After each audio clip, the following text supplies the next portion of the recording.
Because the moment your application reaches an admission officer, they're first going to see your scores, your standardized test scores, your school scores, and everything in the middle. So Okay. academics will always take number one position, followed by extracurriculars, which shows who you are as a person. Welcome to the College Crest podcast by Let's Unbound. This podcast is aimed to demystify your journey to Ivy League and top colleges in US.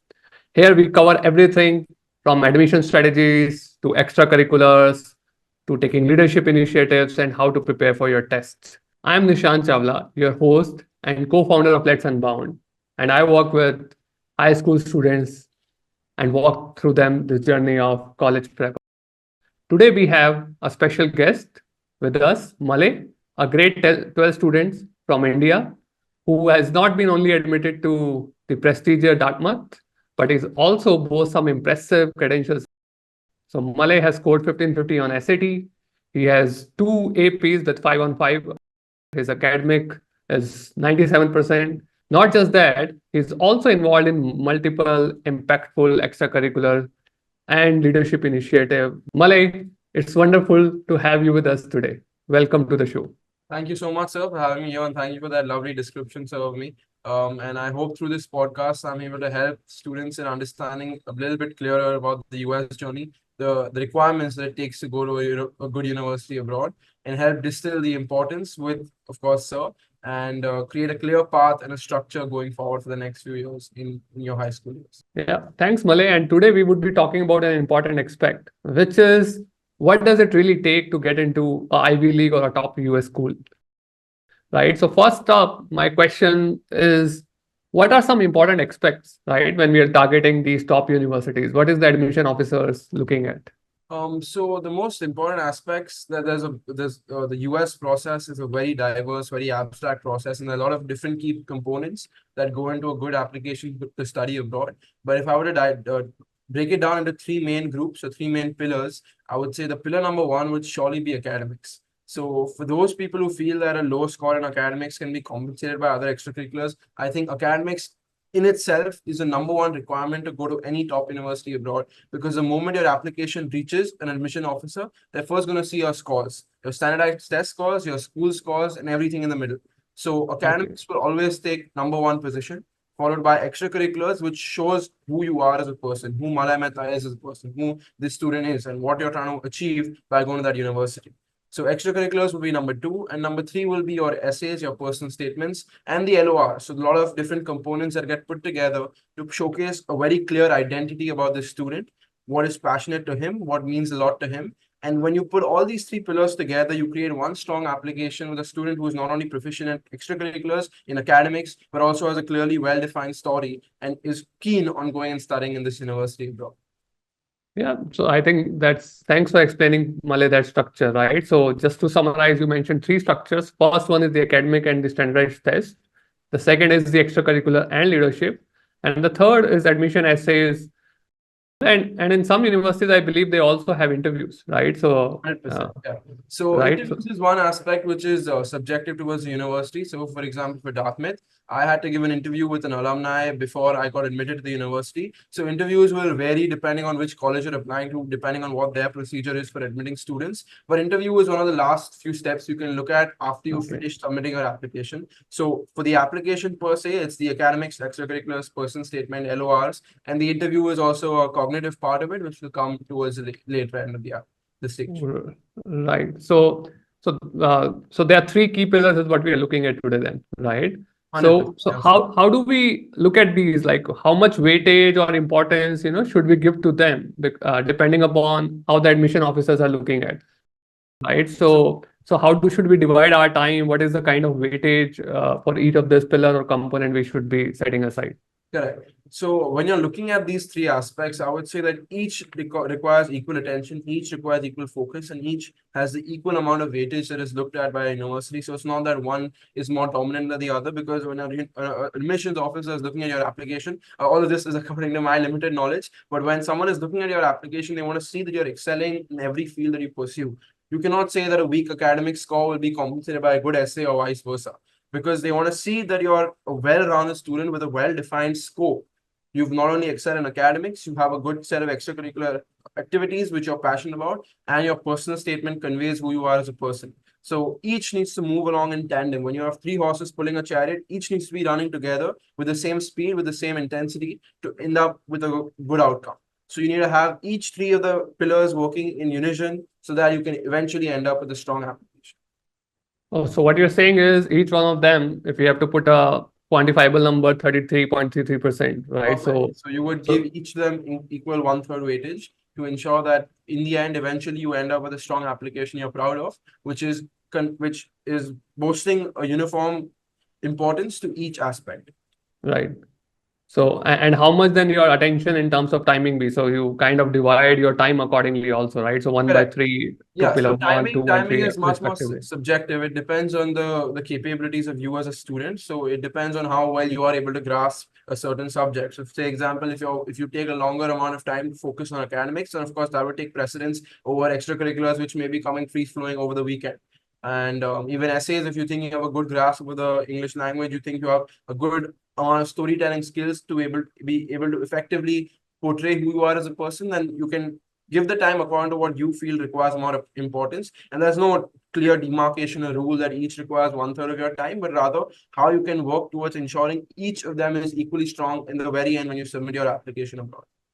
Yeah, that makes perfect sense, right? So while the weightage is 1/3 each, that time will depend upon what are your strengths and weaknesses out Correct, there, sir. right? And telling a unique personal story is very, very important as the whole process, right? So we should have a unique story as we go into the application. So let's, because there are multiple elements, right? And some of them are objective, some are very subjective, Malay. Let's break them down and let's talk about one pillar at a time, right? So when we're looking at pillar one, which is your academics and standardized test prep, right? So how do we go about it? What's a good way to build a strong academic and test prep profile? Correct. So now I see a re-emergence of the importance of standardized tests, especially the SAT and the ACT both coming back in full gusto with some of the top universities, which have made it compulsory for the class of 2029 and going ahead. So if I were to break down the main pillar of academics, I would say it's mainly school marks, your school scores, whatever you score in your school level examinations, whichever the board may be, IB, ISC, CBSC, HSC. And after that, moving forward, you have your standardized tests, which is the SAT, APs, ACT, and then the third section is APs, which is advanced placements, which is again depends subjectively on whether the student feels he has a need to give the APs. While I would surely propagate giving APs, we'll be going to that in another podcast, delving further into what the APs are. But APs would be number 3, and the last one, number 4, would be which is again subjective based on the college requirements, but showing English proficiency. So that's the IELTS, you have the TOEFL, and you have the Duolingo. So these again are depend on whether you have the college requires you to submit these scores. So for me, I did not have to submit any English proficiency scores, but these are the main breaker parts of the academics per se, the pillar number 1. Oh, so Malay, that was a good breakdown in terms of subcomponents, right? So what you're saying is within academics and test prep, we have to focus on 4 sub areas, right? I know it will be difficult to give weightage to them, but if you have to rank them in some priority order, right? To say from rank 1 to 4, how would you rank these 4 subcomponents? Correct. So, as Sir's already mentioned, it is a very subjective area to be able to rank or quantify the importance they have in the overall view of academics. But I would say that number 1 would surely go to the SAT and even your school scores to that matter, because these are the first most indicative factors of how your performance is on a school level and an academic level. And the SAT, of course, being a standardized test for every student across the world to be able to take by College Board, I think that is a very good indicator of for a university to judge your academic excellence. And I've already mentioned the SAT is coming back in full gusto with its importance being reinforced again. And SAT and ACT both, sorry. So when I say that, I refer to both. But both these tests will also be a good showcasing factor of your talents in academics. And therefore, I would rank these in number 1 with the school activities as well. And number 2 would be your APs, where it's, I think, more of a supplement to your overall application in terms of academics as well. So I think APs are very good in affecting and showing a university they are ready for their college level coursework. They show that you're ready with focus in that particular field. and you want to, that was the reason I gave my economics APs as well. I wanted to show a university that I'm dedicated and focused in the field of economics, which is why I gave the two econ APs. So APs, I think, would be a very good supplemental factor, irrespective of your board, to show a university that you're ready for their college work. And lastly, I say was the English proficiency. And not because it doesn't have value, but because it is relatively easier for us to be able to handle the level of questions asked in the English test. And also because it's more of a benchmark. It doesn't showcase or make you stand out, but rather you just need to meet the basic requirement of a good English score just to show the university. And again, not all universities require this in terms of necessary factor. So it's just there at the measly level 4 because it can be based on which university you're applying to.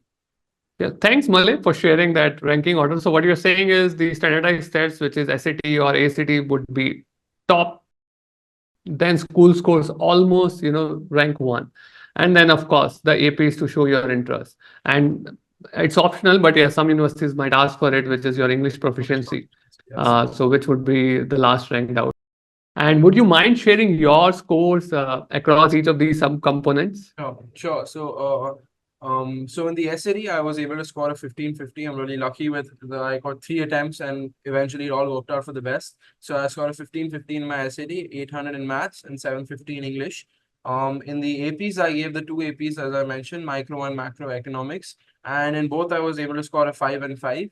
And that's another plus one of the APs, that the timing is so well positioned for at least students of the state boards and ISC and CBSC in India, that you have a good 2 months to prepare for the APs really well. So that is plus for always going for the APs. I never gave the TOEFL, IELTS, or Duolingo because the Dartmouth never required me to submit those scores. So it was only the APs and SAT for me. And in school academics, I scored a 97% in my class 12 boards, and I scored roughly in the honors section in my 4 terms in school. So all of this has been thanks to a lot of factors, a lot of help I've got outside, but also I would always reiterate once over and over again, saying that academics will always be #1 priority. So focus, give your heart and soul to academics. Do not think you can drop them off. And at the same time, also work on extracurriculars. But remember that without good academics, the university will not consider your profile in a favorable light. Yeah, thanks. Thanks for sharing your personal experience and credentials, Malay. And as we were discussing before the start of this podcast, we would dive into each one of them in slightly more detail, right? How do you plan for your SAT? How do you plan for your APs in the upcoming episodes, right? So at this point of time, I think let's move further, just, at a broad level, understanding each of these components. So I think more or less we have a good understanding in terms of pillar 1, which is your academic and test prep. Now looking at the second pillar, and I understand it's a very abstract pillar, which is the extracurricular and leadership, right? But did you follow any particular strategy to showcase your best to the universities? Correct. So, sir, when you look at extracurriculars, like you mentioned, it is very abstract. It depends on the varied interests of students and what they like to do in their free time. And it's basically about showing the university something more than what you are on a piece of paper. It's about showing your hobbies, your interests, and who you are as a person. So that comes out through your extracurriculars. But if you were talking about a strategy per se, I would say that this is what my thinking was when I was defining my extracurriculars and what I wanted to showcase to a university. #1 always takes precedence over everything as passion. So you have to choose extracurriculars you're passionate about, what really want to make you pursue them, and what really makes you interested in doing those activities. It's not something that you should feel like is a slog to do, but rather something which you would be excited to do, because at the end of the day, it's about being true and honest to yourself and showcasing that to a university in no uncertain terms of this is me and this is my interest and this is what I love doing. And #2, and I think this takes more of a dominant consideration, is the fact that each university today is looking for the most diverse, most beautiful, and most interesting classroom setup. And they want to see students from all different walks of life with all different types of thought processes and ideas coming together in this beautiful amalgamation of ideas. And therefore, when you look at a extracurricular activity and a set of activities that you have, you should choose activities which showcase your leadership skills, which showcase that you're a change maker in the field that you're pursuing, which showcase that you care about the society, you care about leaving a positive impact in whatever you do. And therefore, extracurriculars which are able to portray that about you, which are able to portray those softer skills, which are able to portray that leadership ability within you, is something I would say is a huge plus, which universities really value. And again, this is with my limited knowledge, but which is what I feel really helped boost my application in terms of leadership and positive impact. Sure. And I think, Malay, it would be helpful if you can explain it further, right? The first point you made was the interest, right? So what did you do in terms of the work during your high school about the interest and in terms of the leadership and impact? Perfect. So when it comes to leadership, I understand this is a very close set avenue in terms of student council in schools because not everyone can be part of the student council. But I was really blessed and lucky to be part of student councils in both the schools I was in high school till the 10th grade and the 12th grade. So that number one is very effective in showing the university that this student has his skills recognized in his own school, that he has the leadership required to lead so many students in whatever they're doing. So number one, student council, I say, would be really highly valued. And furthermore, this can also be accelerated when you even in your LORs by teachers in school if they're able to mention your leadership skills. Huge plus. So I know we deviated, but that too has an importance in the overall leadership aspect. And when you talk about LORs further in detail, whenever you're looking at any activity, always try to push that beyond the school level. Try to take it to multiple schools. Try to take it on a city level or a state level. So to give one example of an activity I did, I partnered up with this organization which recycles books at the end of the academic year. And they collect books which have been used up, they recycle them, and they donate them to students across India and in organizations across India. And when I saw this opportunity, I realized the academic year has ended. So I started this initiative in my school. And then I realized there's potential to multiply. The multiplying effect is huge. So I took it to a school in my area and to my city. And eventually we had about 6 or 7 schools across the entire city of Bombay, and we were able to amass almost 30,000 books and up. And those recycled together helped countless organizations across the entire country. And when you look at the multiplying effect of a small activity leading to such a positive change, that is what universities are interested in. They want to see a student who not only is doing it for the sake of doing it, but rather he's doing it because he's interested. He realizes the positive benefits that come of these activities, and therefore he's pursuing something he's passionate about, which can lead to positive change through his leadership. Right. That sounds impressive. 30,000 books you helped recycling. So that's it's all thanks to a lot of organizations, a lot of help from others. But as I say, it all starts with the initiative. It all comes with the Right. idea. You need to have the focus and the idea that I want to push this to another level, and things will work out. Right. So I think that sounds really great, Malay, in terms of what you shared, right? And you also mentioned about interest, right? So this is one way, right, where you were able to show your leadership and impact. But anything which, you were interested in, say, from early childhood, and then you pursued it further. All right. So when it comes to the two types of extracurricular activities I already mentioned, one is focused leadership and also change making. But then the most important is also quite literally your interest in what you like doing. And as I said, this will also come out through your essays. They want to see who you are as a person. So when I was looking at extracurriculars, which were me passionate, I've been playing basketball since the 5th grade, and I really love the sport. So I tried to push my abilities and even eventually ended up playing for the state. So if you focus on an activity enough, if you give it the due time it requires, it will fructify into something bigger. So always know that your interests do have a lot of value to universities. They want to see your diverse personality. They want to see that you're not just a student who studies in the classroom, but so much more outside the classroom. Another thing I was interested in was singing. So I thought, why not register for every singing competition that there is and see what works out, see what falls in place. And when you put yourself in a position where there is no option to opt out, when you have to do it, when you eventually will end up going through with it, and the results will be quite satisfying and gratifying. So I always will say that go with your interests, go with your passions, show the university who you are as a person, and give yourself the identity and not just the person whose marks are on a piece of paper.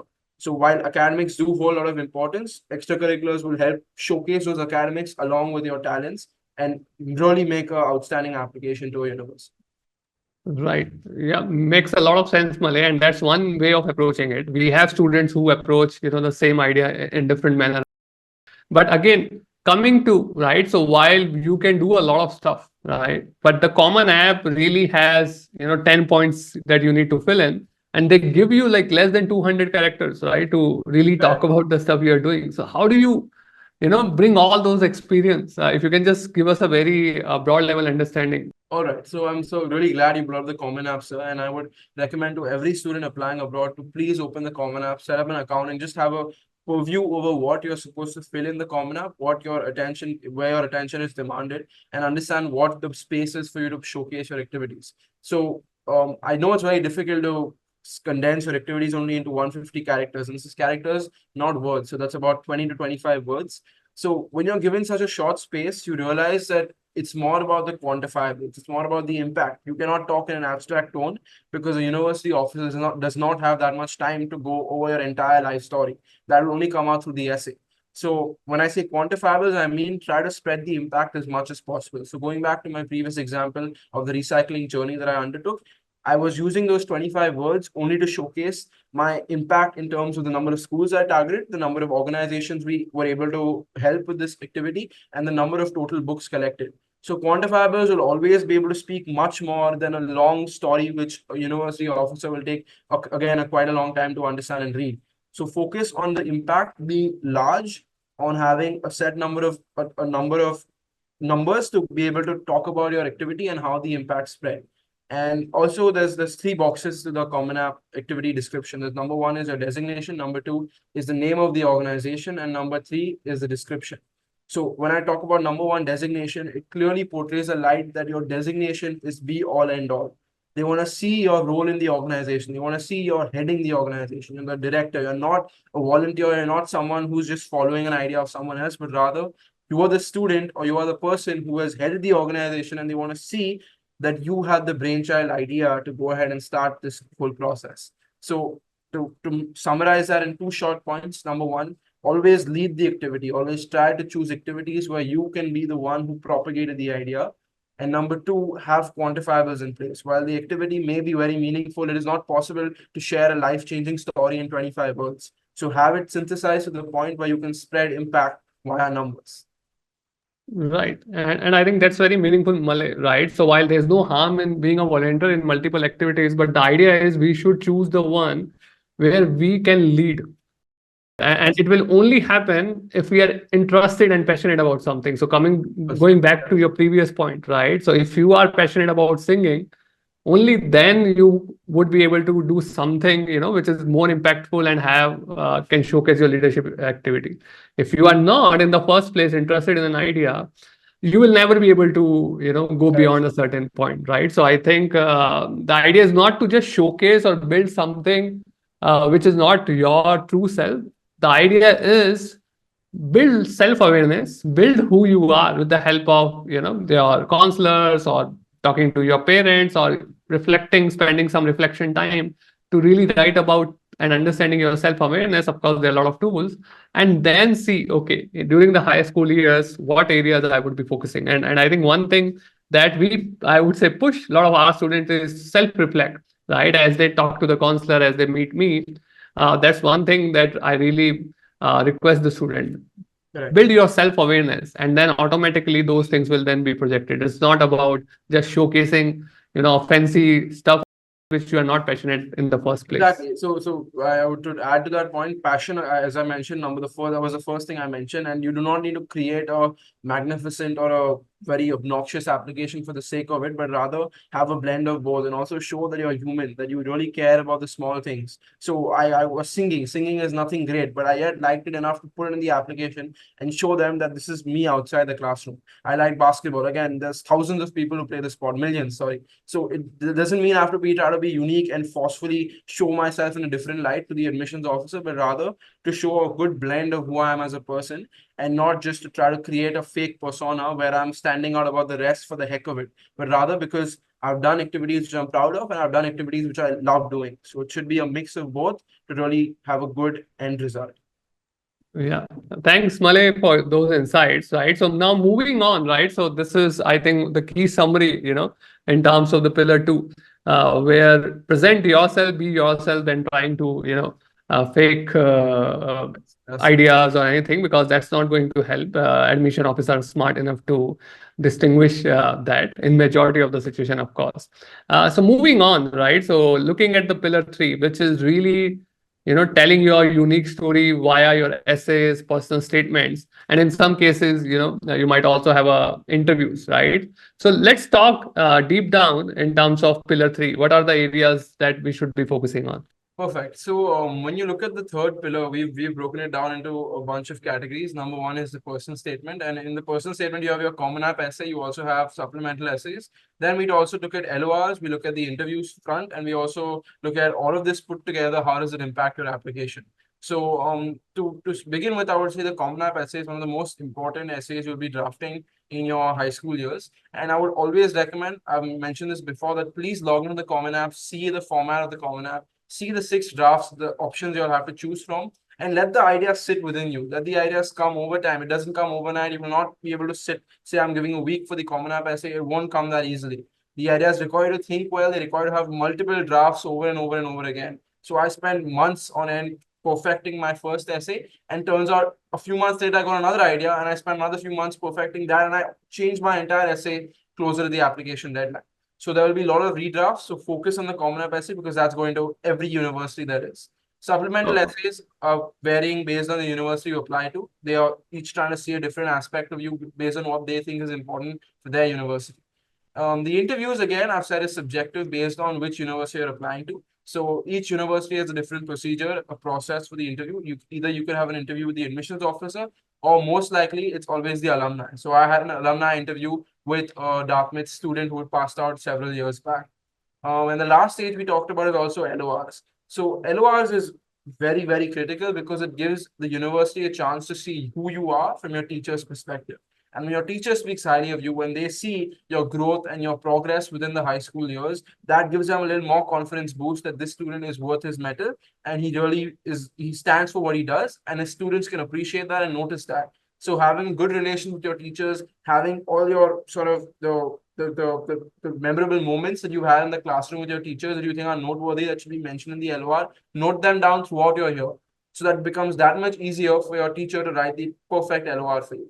So this is what we call the brag sheet. So a brag sheet is about all the wonderful, notable things you've done over the year. So note that down for the entire year, and then towards the end, when your LOR is due, that time make sure your teacher has access to it so she can draft you the LOR that you desire.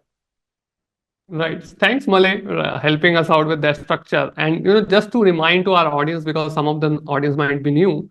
So, can you help us talk more about the personal essays? Because you mentioned about multiple prompts available. So, if you can just detail it down a bit more, so that audience is aware about the process. So the personal essay is the personal statement rather is it's a 650 word essay on the Common App, which you will be sending to every single university. The Common App is the common application rather, and that goes to every university you apply to, depending on the number of universities are allowed. It's usually about 12 to 20 universities you can apply to based on your school rules.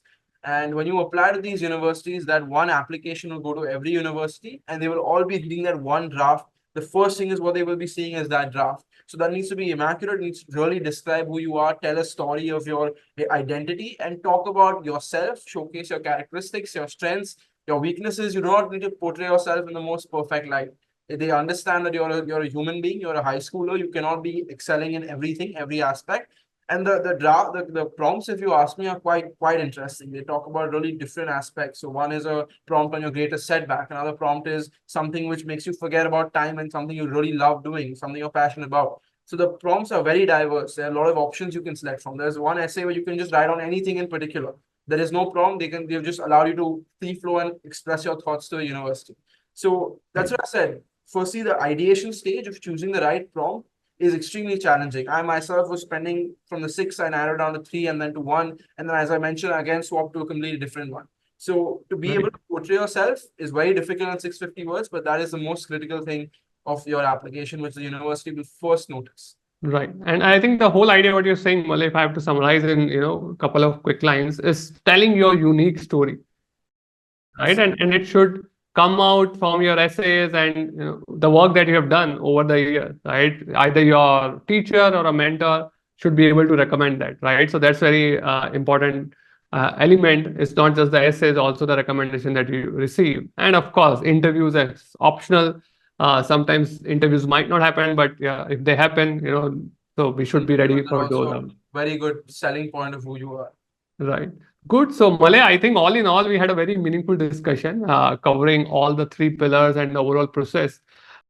And I'm sure our audience would immensely benefit from this because now they have a structured approach with them, right? That how do they focus on the 3 pillars, starting from academics and the test prep, then focusing on the extracurricular and the leadership, and third, and a very important one, which is your essays, the recommendations, and the interview prep. Yeah. Right. So, and if you have to probably leave us with, final summary or thoughts on applying to Ivy League or top universities. I would highly recommend that if you can share with us. Sure. So we've already gone over the pillars. The number one I've already mentioned vehemently, and I'll repeat over and over again that academics need to be top tier. There's no substitute for academics. Purely give your heart and soul to the standardized tests you're giving, the SAT, the ACT, the AP is your own school marks, because there is no replacement, and that is the first thing universities will see as a benchmark. Once you cross that, then the essay comes, then you have the extracurriculars, and then the process unfolds. But without the academics, your application is going to reject by right away. So academics need to be top tier.